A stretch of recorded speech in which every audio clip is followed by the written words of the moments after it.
Those secrets were known to but 3 in the world, and that without the consent and cooperation of the other 2, he neither could nor would divulge them.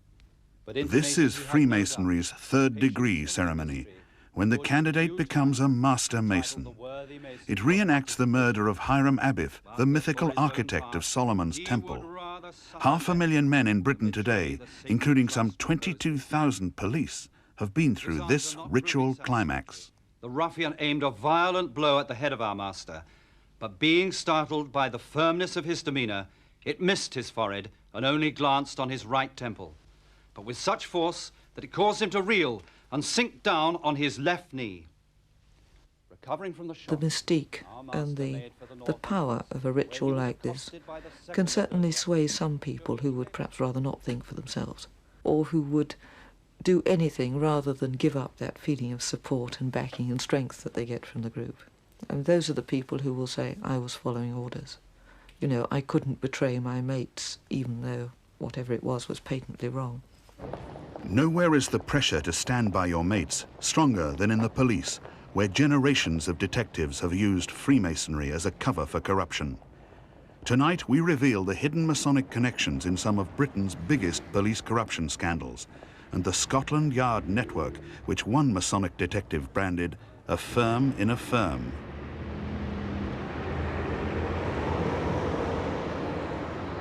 In 1987, Detective Alan Holmes, a Freemason who had joined the craft while serving at Croydon Police Station, faced the ultimate test of his Masonic loyalty. Holmes was not corrupt, but was under great pressure to betray a Masonic colleague. Scotland Yard's Anti-Corruption Squad, CIB2, believed he knew of crooked links between a Masonic detective commander and Freemason Kenneth Noy, convicted of receiving part of the £26 million worth of gold stolen in Britain's biggest ever robbery, the 1983 Brinks Mat job. Unknown to Holmes, CIB2 arranged for him to be secretly recorded as he gossiped to a fellow detective in his lodge. When Holmes was told he had unknowingly shopped his brother Masons, he became deeply distressed. One morning, in his back garden, he shot and killed himself.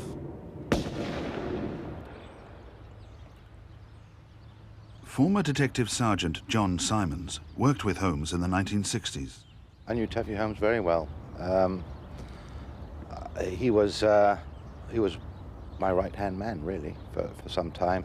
Whenever I was on night duty CID, I always took Taffy along with me as my assistant and companion. He was a strong man, very good man, strong, honest, no fear in him whatsoever. At the time of his death, Taffy Holmes was the master of Manor of Bensham Lodge, which had at least 5 serving or retired policemen among its members. The conflict between Holmes's loyalty to Masonry and the police was too much for him. His fellow Masons from Croydon Masonic Hall sent symbolic wreaths to his funeral. One was inscribed, "To our brave, wonderful and worshipful master, who chose death rather than dishonor his friends and workmates." Some of his lodge brothers clearly thought that Taffy Holmes, like Hiram Abiff, had died rather than betray Masonic secrets. Our master remained firm and unshaken, when the villain, who was armed with a heavy maul, struck him a violent blow on the forehead, which laid him lifeless at his feet. Freemasonry and police corruption have been bedfellows for decades. Many allegations involve outsiders using Masonic bonds to persuade policemen to drop prosecutions for offences like careless driving. Former Inspector Brian Hilliard, now the editor of Police Review, is a non-Mason. He recalls an incident from his own career. The sergeant said to me, I was in a certain place last night, and Mr. Brown, who I believe you're going to prosecute me, approached me and wondered if you have to go forward with the prosecution. And I said, well, you know, it will depend entirely on what the witnesses say. He was prosecuted, he saw me before court, and he says, does this have to happen? I said, it depends on witnesses. He was fined, and as he came out of court, he shook his head very sadly. He said, I don't know how we can do this to one another. Now, I know absolutely that he was a Mason and thought I was a Mason. Many police who are not in the Brotherhood are concerned about its influence, but Masonic policemen see no conflict between the job and the craft. every police officer, the day he walks into whichever training establishment, takes an oath to Her Sovereign Lady the Queen to serve her in the office of constable without fear or favour. And that is paramount. Whatever else you do in your life, whatever else you become, whether you're a Boy Scout, a Freemason, or you join the local golf club, it matters not. It is your obligation as a constable that is paramount. One of the dangers and one of the wrong things about Freemasonry within the police force is that you have here a group of people who have loyalties which are stronger and more important to them than their loyalties to the police force and to the public as their oath. But why do so many young policemen become Freemasons? There's certainly a feeling that if you are a Mason, you better your chances of promotion, or you better your chances of being selected in London for the CID. This was exactly the experience of John Simons. Having become a Mason in the army, he joined the Metropolitan Police in 1960. When he wanted to join the elite CID, he found his Masonry came in very handy. But there was another vital qualification for young police anxious to become detectives. You either had to be corrupt or you had to condone corruption. You were tested in a way, you know. They didn't want to bring into the CID people who were going to be horrified by corruption and were going to make waves and complain about it and whatnot. And you were really tested. You would not only corruption in as much as that you would be prepared to accept money, or perhaps if you weren't prepared to accept money, you wouldn't make a fuss about other people. You would condone it. When Simons joined CID, a dangerous tradition prevailed at Scotland Yard.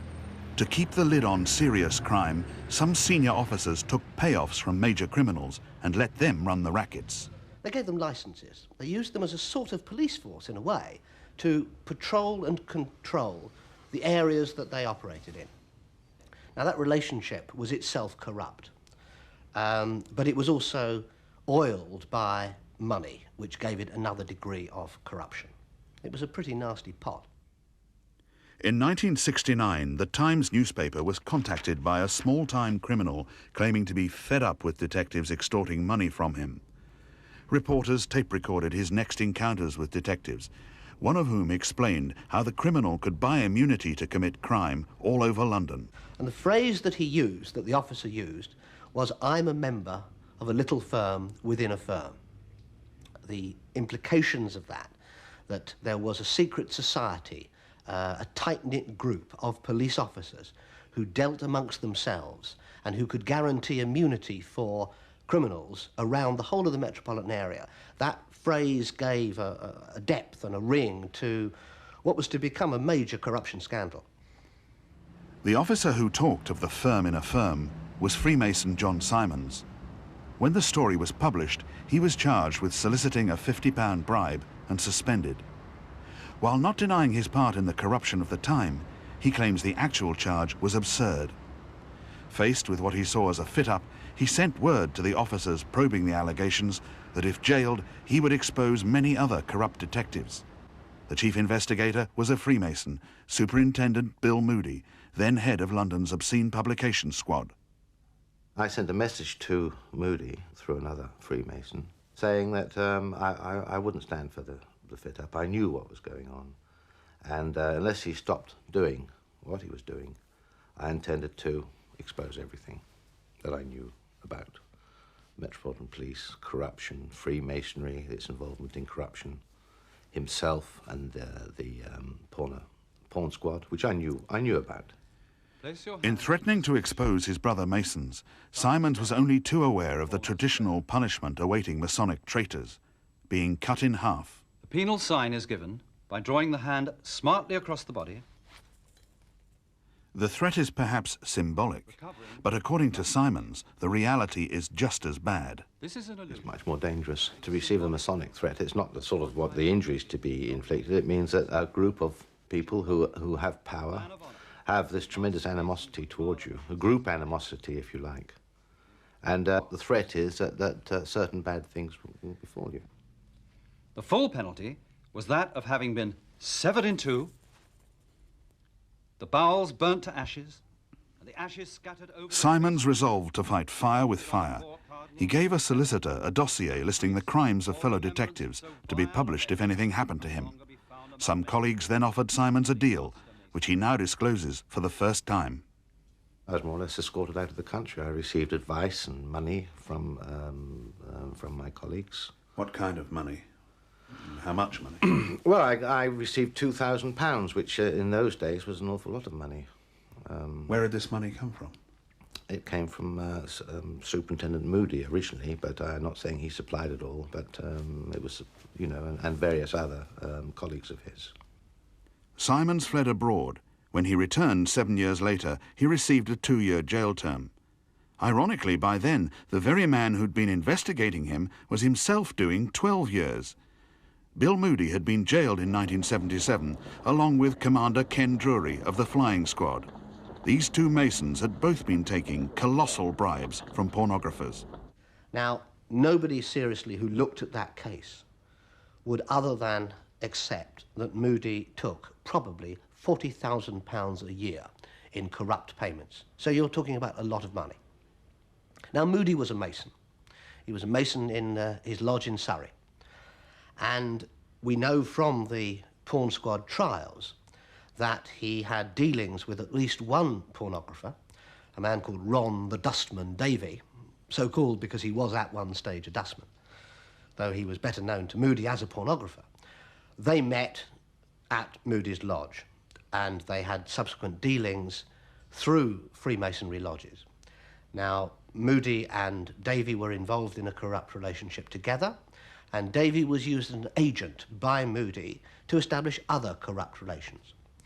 We know from the trial that Moody entertained pornographers at Masonic functions. And we also know that at least 3 of the people who were tried with Moody were Masons. The Porn Squad trials lifted the veil on a hidden world in which Masonic police were mixing with Masonic crooks in the secrecy of Masonic lodges. But honest Masons argue it is to the Brotherhood's credit that several witnesses for the Crown were also on the square. Some of the people who brought them to justice were in fact Freemasons, but primarily they were good investigative police officers, and they did not depart from the true course of their duty. They pursued it with a rigour which it certainly deserved and which is fully merited. Back in 1877, exactly 100 years before the Porn Squad trials, bribery and corruption had become so endemic in Scotland Yard's detective department that complete reorganisation was necessary. Even then, Masonry had played a dominant role. So although there are many honest Masonic policemen, Freemasonry and police corruption have always been hand in glove.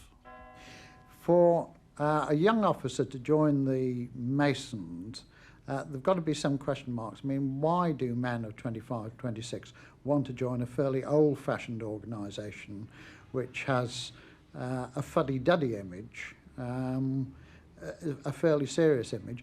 They must see something in it for themselves. Yet there is a more charitable explanation for why policemen join Freemasonry, one which reflects the difficulties they face when seeking friendships outside the job. Serving as a police officer, one is fairly restricted into the social contact that you have. You're constrained with the people that you meet outside of the police service who may be a dishonest character. And Freemasonry, as I saw it, was an opportunity for me to enjoy a social life outside the police service, whereby you met honest and true people, because that's really the claim of Freemasonry, to be just and upright, true members of society. John Simmons had been a Mason for 15 years when in 1978 he moved from Scotland Yard to take charge of the CID in the City of London Police, the force which polices London's historic square mile. Corruption had been rife among city detectives for decades. Simmons started his new job the day after the Mirror robbery. Already suspicious of some of the detectives now under his command, he decided not to reveal that he himself was a Mason. I knew that the principals involved in it were Freemasons, and I didn't want to go in there with any chance of being caught up with them. I just wanted to avoid anybody knowing I wanted to do my job as it should be done. And when officers first met me, all the usual signs, language and contact were made to try and identify whether I was a Freemason.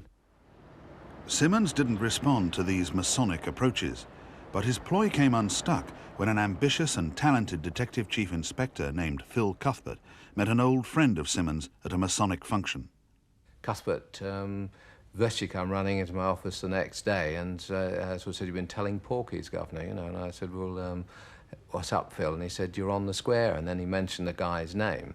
And I either had to make him appear a liar, and I said, "Okay, Phil, I am a Freemason, but that doesn't cut any ice. That makes no difference to me. As far as the job is concerned, that's outside the job." And he said, "Fine, you know, that's lovely." He shook my hand and so pleased to know and everything like that. And within minutes and during the next course of a few days, all the chaps that had tried to approach me, they all come in with sort of smirky smiles and sort of said, "Oh, you know, so pleased to know you're on the square." And I said to everybody, it makes no difference. The job will be done as it should be done, and it has no bearing. And nobody said anything to the contrary, but it obviously wasn't taken on board of what I'd said. Simmons' fellow Mason, Phil Cuthbert, now asked if he could have a quiet word on the square. Simmons guessed this meant Cuthbert wanted to confide his crooked role in the robberies on the Masonic understanding that nothing would be revealed to anyone else. But Simmons was not prepared to treat confidentially any criminal admission, so he went to his meeting with Cuthbert with a concealed tape recorder. They met in a pub in Artillery Passage, where Cuthbert talked for 3 hours about senior detectives and their collusion in the recent robberies. He was also recklessly frank about his own role. I think Phil took Freemasonry in a very serious vein, and he believed that, as I was now an accepted brother, that he could talk to me under those lines. And you know, many Freemasons take the craft very, very seriously, like a religion, and that it's sacrosanct to them. And I think that he felt that he could talk to me under that vein and that I would not let him down. Simmons' evidence formed the heart of the case against Cuthbert in his 1982 trial for taking up to £80,000 in bribes. He was sentenced to 3 years in prison. But the man who gave evidence against him now became a Masonic outcast. I went to a meeting in the Connaught Rooms, which after all I'm sure most people know is virtually the headquarters of British Freemasonry. And a chap who I'd known for many, many years was there. As a police officer and a Freemason, and we caught eye across, I suppose, twice the distance I'm sitting from you, and he just stared at me and just shook his head like that, run his finger across the throat. I thought, gosh, what am I doing here? I need to get out of this place, because if one man can do that, I need to get out. But what exactly did that gesture mean? Well, it's part of, if one breaches Freemasonry, then you take certain oaths, and one of them is that you'd rather have your throat cut than to divulge secrets of Freemasonry. The sign is given by drawing the hand smartly across the throat and dropping it to the side.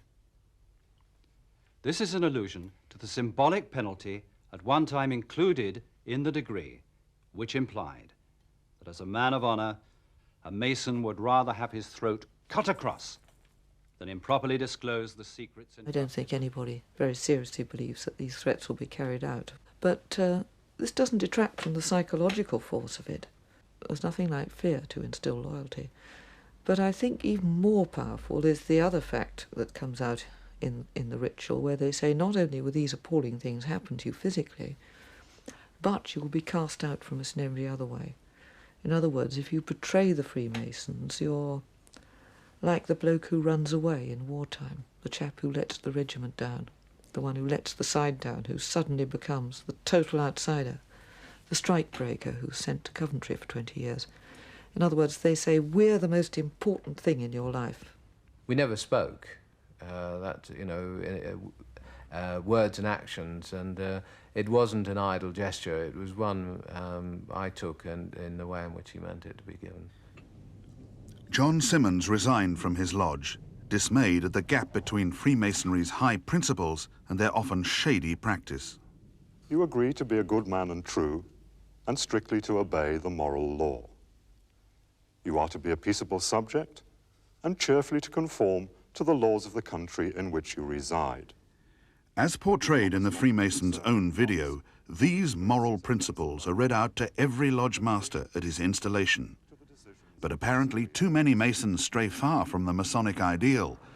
Leonard John Gibson is a case in point.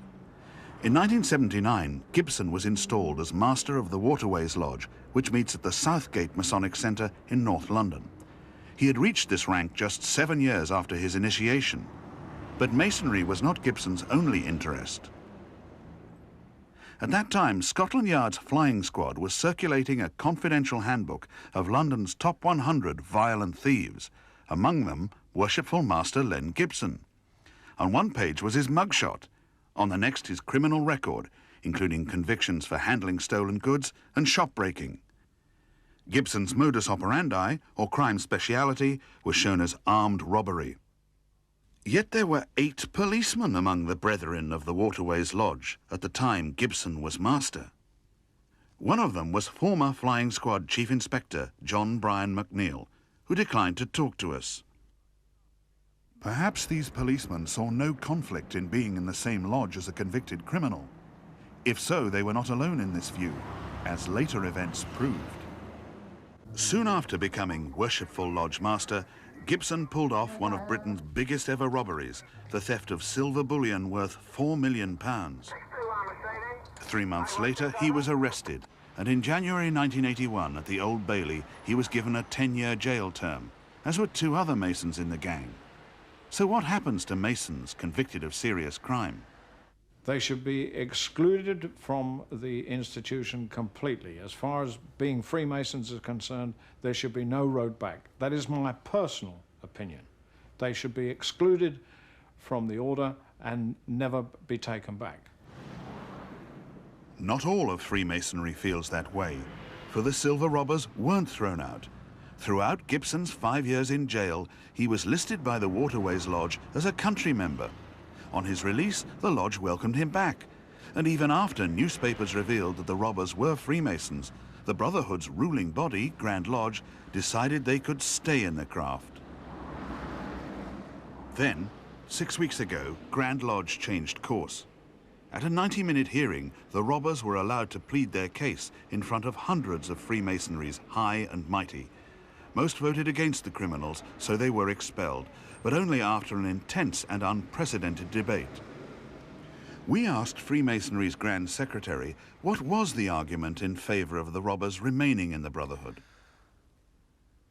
Nothing that really held much water. They felt that they'd repaid their debt to society, which I think is probably not quite true. And it's one of those offences, if you look at the law, it's one which can never be spent. They enjoyed their Freemasonry, they felt they got something to contribute to it. And Grand Lodge felt that they might have something to contribute, but their presence as convicted robbers was an embarrassment. It took 9 years for Grand Lodge to discover that armed robbers performing Masonic rituals alongside police was an embarrassment to the Brotherhood.